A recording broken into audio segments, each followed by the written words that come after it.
এক নম্বর কথা হচ্ছে আলোচনা ব্যস্ত যায়নি, আলোচনার একটা সাফল্য আছে, যে একটা জুলাই চার্টার রচিত হয়েছে এবং স্বাক্ষরের মাধ্যমে একটা দলিল রচিত হয়েছে, এটাকে অস্বীকার করার সুযোগ নাই। অনেকগুলো মতদ্বৈততা ছিল, এগুলো আলোচনার ভিত্তিতেই কিন্তু ঐক্যমতের ভিত্তিতে চার্টার হয়েছে। কিছু কিছু নোট ও ডিসেন্ট কেউ কেউ দিয়েছে, সেটা ওখানে রেকর্ডের জন্য আছে। এটা কিন্তু জুলাই সনদকে কিন্তু এটা ইনফ্লুয়েন্স তৈরি করা বা প্রভাবিত করে না। বাস্তবায়ন প্রক্রিয়া নিয়েই কিন্তু মূলত এখানে সংকটটা তৈরি হয়েছে। এখানেও কিন্তু ঐক্যমত্য কমিশনের একটা, আমি বলবো, অন্য দলকে সন্তুষ্ট করার মানসিকতা প্রকাশ পেয়েছে।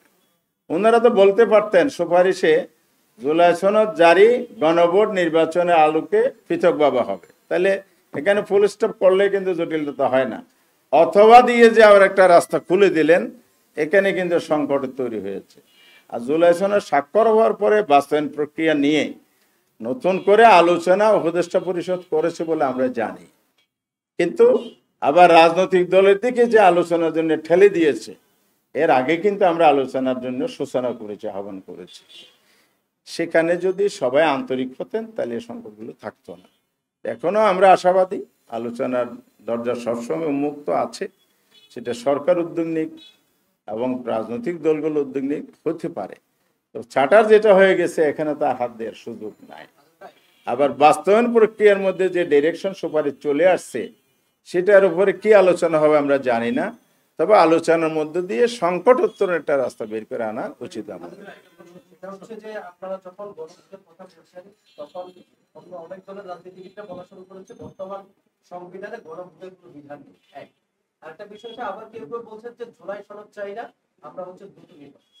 অভ্যুত্থান পরবর্তী বাংলাদেশে বেশিরভাগ বিরোধী দলগুলোর মধ্যে ব্যাপক বিভেদ দেখা দিচ্ছে। এই যে গণভোট নেই, আপনারা গণভোটের কথা বলছেন, নভেম্বরে অন্যতম বলছে গণভোটের বিধান নেই, এই আলোচনা শেষ কোথায় গিয়ে? জি, ধন্যবাদ।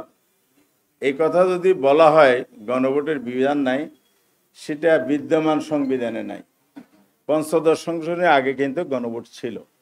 তাহলে একটা ফ্যাসিজমের আমলেই যেই সংবিধানটা সংশোধন করা হয়েছে, এটা কিন্তু কোর্টে মামলা চলছে।